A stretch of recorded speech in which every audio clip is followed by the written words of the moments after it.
BMW R9T versus the BMW R1250R. I've owned both of them, so I thought I'd share some of my thoughts and opinions around them. Who is each bike for?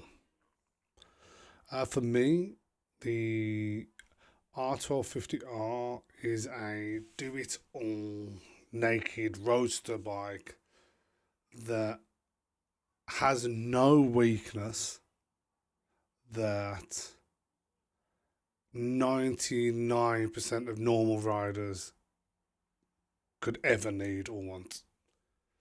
The R9T, on the other hand, is it's a feeling, it's emotion, it's a whole persona type motorbike. It's a showstopper. It's a piece that people look at, but it has got lots of weaknesses, and part of that is what kind of builds it into the bike that it builds the character, right? They aren't actually competitors, in my opinion, even though they're both naked bikes. They solve very different problems. Um, how does the engine and power feel on the bikes? I think that the clutch is the biggest difference that I notice. Obviously, one's dry, one's wet. I find that the R9T's clutch is far less forgiving than the R1250R's clutch. Now, not saying one's bad or good, just one's more forgiving than the other. With the R1250R, it's really hard to get it incorrect. With the R9T, again, as long as you know what you're doing, doesn't cause an issue. Just requires you to actually be a bit more aware of what you're doing. The throttle feels a little different. Not much though, because they're both boxer engines. I would say that the R1250R feels like a more refined version of the R90. If I was to say it, if I was to, I suppose if I was to put it in a phrase, the R90's a bit raw. He's like a distinguished. He's like a hooligan that's also works in a corporate.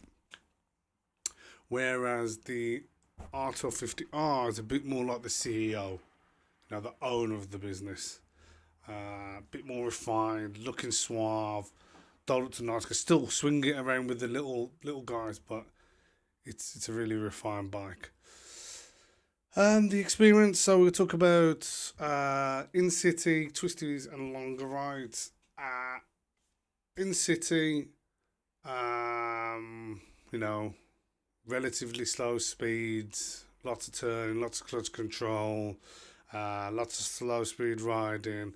I would give it to the R1250R, and that is because it's just easier. It's got a lot more range. You've even got cruise control, all that stuff. I think just makes it a bit easier in the city. Twisty roads, I would give it to the R9T because the R9T is just that little bit smaller, that little bit more flickable. Uh, and with the difference and the rawness of it, it feels a bit more. It can feel a bit more engaged, and you can really give it some. And then the longer rides, I would give it to the R1250R. Again, same kind of reason why it's better in the cities, I guess. All the heated seats, heated grip. Although my R90 had heated grips, cruise control, suspension, electric suspension. Um, it is a bigger bike, so you have a bit more presence on the road, so you feel a little bit more seen. Um, I would say as well, in the bad weather, even though they're both naked bikes, I would say you get a bit more protection on the R1250R, and in wind, because the R1250R is heavier, you do feel much more planted, which is why, again, the R90 is better in the twisties, right? We've kind of touched on the comfort now, guys, but let's go over them anyway. I would say the riding position's very similar, very similar, to be honest. Like very, there's not much in it. Seat comfort, R1250R, hands down, has the better seat. When it comes to suspension, the R90 is notoriously terrible stock suspension. It's really bad. I forget the name, which one, but the one that they all do, I forget what I call it. But I had that suspension, so I had the uprated suspension, and I would say the R1250R, it's electrical, it's electrical automated adjustable suspension. It's not even comparable. There's no point. We spoke about the wind. The R1250R, due to its just sheer size and mass, absolutely dominates the R9T there. The tech differences, well, this is a bit of a weird one, right? Because the R90 doesn't really have anything. I think mine just had ABS. Did it have traction control? I don't think it even had traction control. Maybe it did. It had ABS and traction control. Let's say that. Heated grips. Whereas my R1250R is all singing, all dancing. It's the SE. It's got everything: heated grips, heated seat. It's got everything. All of the singing. I don't think this is a fair thing to compare because they're not. They're not trying to compete here, right? This isn't the same thing. One is very tech heavy. One is stripped back and simple. So I'm not. They are taking different approaches, so there's not a winner there for me. Actually, they just do different things. Ownership and feel. So it's interesting, right? So I commute to work at least twice a week. It's a 55-mile round trip. I'm doing it in all weather.